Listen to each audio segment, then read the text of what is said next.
Hello everyone, अस्सलाम वालेकुम। This is your guy Hamza Sahu, straight out of Sydney.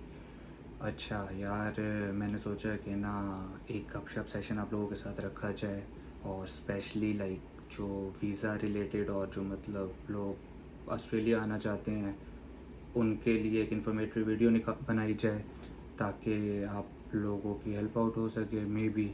और क्योंकि मुझे ना एक्चुअली काफ़ी क्यूरीज आ रही थी रिसेंट डेज़ में, तो मैंने सोचा कि क्यों ना मैं एक वीडियो ही बना दूं जिसमें मैं most of the points cover कर दूं। तो स्टार्टिंग विद लाइक, अगर आप ऑस्ट्रेलिया आना चाहते हो, सबसे पहले तो आपको डिग्री चाहिए। डिग्री आपकी होगी, उसके बाद आपने सबसे पहले यहाँ पे आने से पहले आपने अपना कोर्स सेलेक्ट करना है कि आप पढ़ना क्या चाहते हो।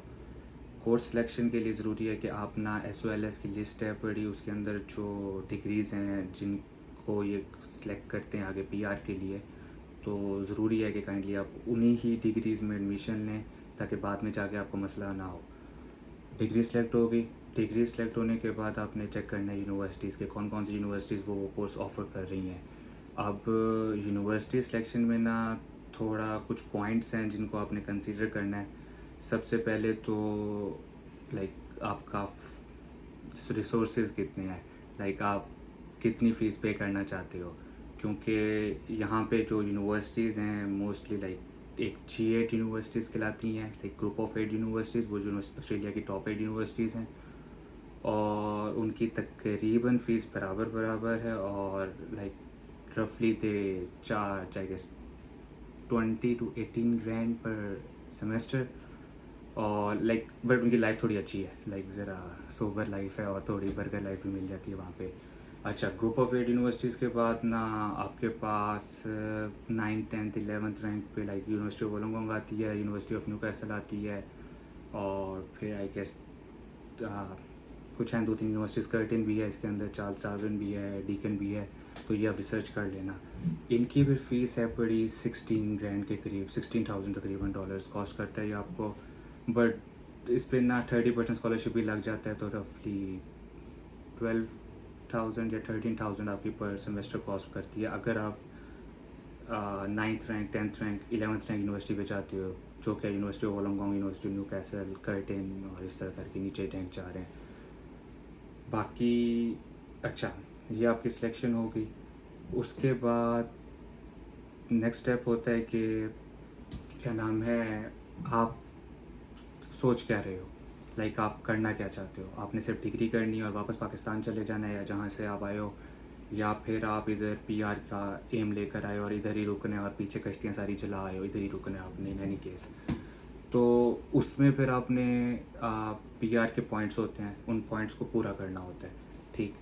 तो कहा तो यही जाता है कि एक एक पॉइंट बहुत ज़रूरी है, तो उस सेंस में रीजनल एरिया को आप में रहने के आपको 5 एक्स्ट्रा पॉइंट मिलते हैं, और आई गेस कुछ PR में भी ना कुछ एक्स्ट्रा आई गेस कुछ ईयर्स मिल जाते हैं। आई एम नॉट श्योर, मुझे 3 साल का वैसे TR मिला है, बट सुनने में आ रहा है कि 5 साल का कर रहे हैं, but I am not sure about it. अच्छा, तो मैं ख़ुद पर्सनली अपना एक्सपीरियंस बता देता हूँ। तो मैं क्या नाम है, यूनिवर्सिटी ऑफ वोलोंगोंग से मैंने मास्टर्स किया है सिविल इंजीनियरिंग के अंदर। तो रीजनल में रहा वोलोंगोंग के अंदर, मतलब थ्रू आउट अपनी डिग्री। तो उसका मुझे ये फ़ायदा है कि लाइक मुझे 5 पॉइंट्स मिल गए हैं एक्स्ट्रा रीजनल में रहने के।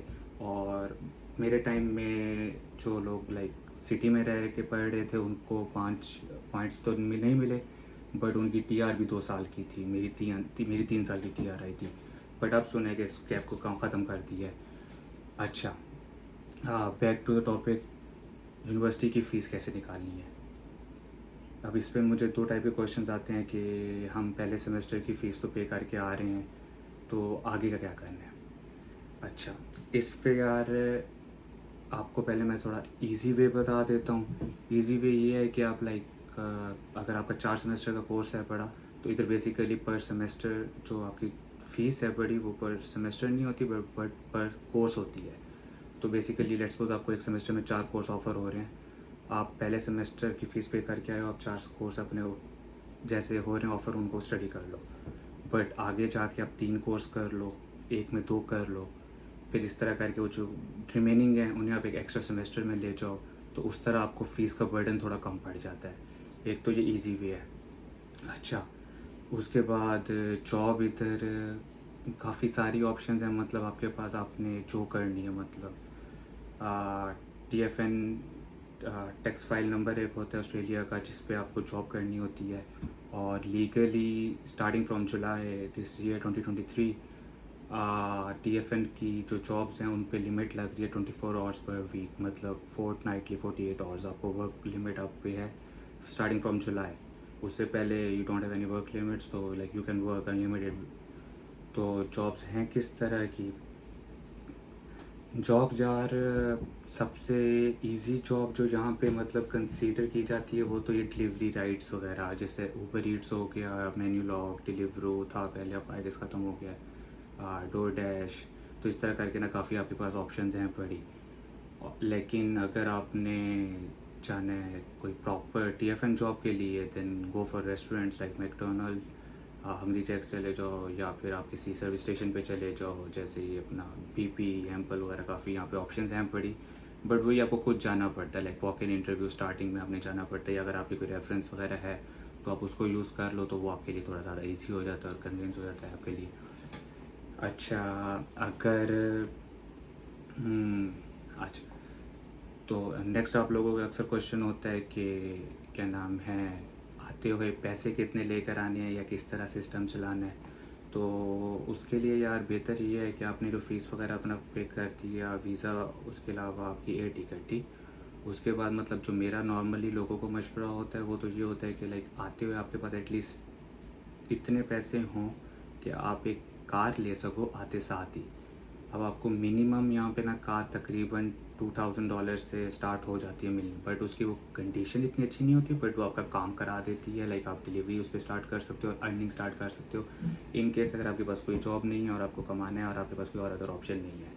बट फिर दूसरा फिर वही है कि आप आओ, थोड़ा वेट करो यहाँ पे, वॉक इन इंटरव्यूज़ पे जाओ, मतलब थोड़ा अपना जो होता है ना थोड़ा झाका सा इंसान का वो हटाओ, जाके लोगों से बात करो, तो जॉब्स वगैरह मिल जाती हैं, जॉब्स हैं बड़ी यहाँ पे मार्केट के अंदर। बट अगर आप थोड़े शाय टाइप के इंसान हो, आप नहीं जाना चाहते लोगों के अंदर, तो फिर वही है कि आप ऊबर ईट्स वगैरह कर लो।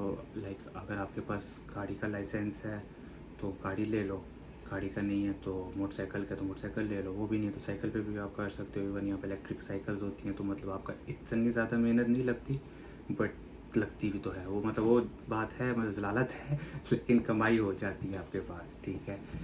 अच्छा, गाड़ी का लाइसेंस का यार यहाँ पे एक स्टोरी इस तरह की है कि लाइक अगर आपका पाकिस्तानी लाइसेंस लाइक 3 साल पुराना लाइसेंस है ना, तो आप यहाँ पे आके गाड़ी चला सकते हो।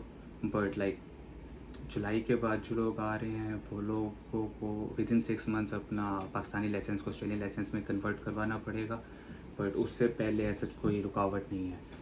तो अगर आपका 3 साल पुराना लाइसेंस है पड़ा, तो यहाँ पे आके आपने कॉन्सुलेट ऑफ पाकिस्तान आएगा सिडनी में, और कैनबरा में उनका ऑफिस है, वहाँ से अपने लाइसेंस की वेरिफिकेशन करवानी होती है।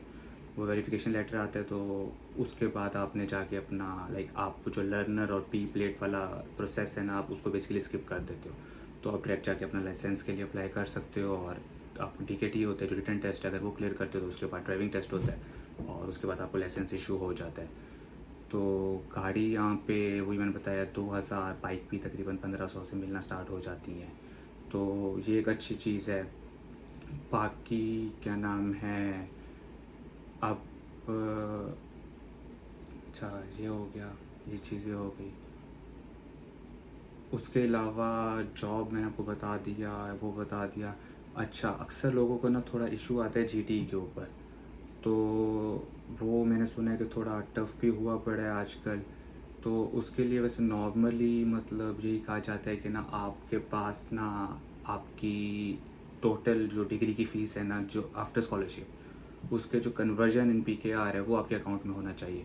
अगर वो लेट्स सपोज आपका एक तो पाकिस्तान की इकोनॉमिकल कंडीशंस और पाकिस्तान के हालात कुछ इस तरह के हैं कि आपको पता नहीं होता कि अगले लम्हे क्या हो जाए, जिसकी वजह से लाइक आपका डॉलर फ्लक्चुएट बहुत ज़्यादा हो रहा है, ठीक है। लेट्स सपोज आप अपनी एक फ़ीस रखवाते हो, अपने फ़ीस के इक्वलेंट्स आप अमाउंट बैंक में रखवाते हो, लेट्स सपोज 60 लाख या 65 लाख या 70 लाख आई गेस, और डॉलर की फ्लक्चुएशन की वजह से आपकी फ़ीस जब कन्वर्जन, जब let's suppose visa officer check करता है और आपकी कन्वर्जन जब उस वक्त आ रही होती है वो कम या ऊपर आ रही होती है, तो वहाँ पे आपको रिजेक्शन के थोड़े चांसेस ज़्यादा हो जाते हैं।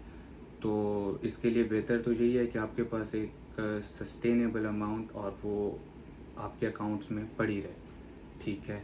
और जब तक आपका यहाँ का वीज़ा नहीं आ जाता तब तक तो एटलीस्ट वो अमाउंट बिल्कुल भी वहाँ से ना मूव करे। अच्छा, अक्सर ना मुझे एक क्वेश्चन आता है कि लाइक हम बाहर आना चाहते हैं but and we are also considering different options, जिसमें वो Germany, UK, I guess Canada, Australia, US और मतलब बाकी यूरोप का नाम लेते हैं, तो हम क्या ऑप्ट करें। अब इसमें फिर से वही बात आ जाती है जो मैंने स्टार्टिंग में बोला कि आपका एम क्या है। If you are striving for PR या आप नेशनैलिटी के लिए जाना चाहते हो, तो यूरोप, यूके, वहाँ पे ना स्पेशली आफ्टर स्टडीज़ लाइक वो लोग इतना ज़्यादा आपको टाइम नहीं देते, लाइक टीआर नहीं देते कि आप सुकून से यहाँ पे रह के जॉब हंट वगैरह कर सको। बट उसके इक्विवेलेंट मतलब ऑस्ट्रेलिया और कनाडा, लाइक कनाडा का तो बहुत ईजी है टू बी ऑनेस्ट, वहाँ पे तो आप डिग्री निकालो आपको पीआर इशू हो जाती है। ऑस्ट्रेलिया का ये है कि चलो एटलीस्ट हमें 3 साल की टीआर दे रहे हैं और आई हर्ड कि इसे 5 साल का कर रहे हैं, तो लाइक आपके पास ना एक सफिशेंट टाइम आ जाता है तो सिक्योर जॉब और अपना एक सुकून से ज़िंदगी बनाने का। बट उधर उसके इक्वलेंट लाइक यूके में अगर आपके पास 3 महीने का सिर्फ मिल रहा है आपको टीआर, तो आप उसमें जॉब हंट करोगे या क्या करोगे, like you can't survive man, तो वो वाला सिनेरियो बन जाता है। अच्छा, बाकी कनाडा और ऑस्ट्रेलिया में मैं ऑस्ट्रेलिया को प्रेफर करता हूँ। उसकी रीज़न ये है कि यहाँ की लिविंग इन्वायरमेंट जो है वो 12 मंथ्स आपके लिए इको फ्रेंडली है, like you can go out of your room. But Canada का स्टोरी थोड़ी ये है कि लाइक 4-5 महीने वहाँ बर्फ़ रहती है, तो लाइक एक टफ लाइफ इन्वायरमेंट होती है, तो उस लिहाज से like I prefer Australia. But Canada PR दे रहा है और थोड़ा जल्दी दे रहा है, ऑस्ट्रेलिया उस लिहाज से थोड़ा स्लो है, but like let's suppose like high hopes तो हैं इस गवर्नमेंट से, बाकी फिंगर्स क्रॉस। तो आई गेस मैंने like most of the question आप लोगों के कैटर करती ही होंगे, बट स्टिल लाइक अगर कोई और डाउट्स या कोई हो, कुछ भी कमेंट करना हो, you know way to comment है। और इंशाल्लाह फिर होती है मुलाकात। गला ड्राई हो गया मेरा, ठीक है गाइस या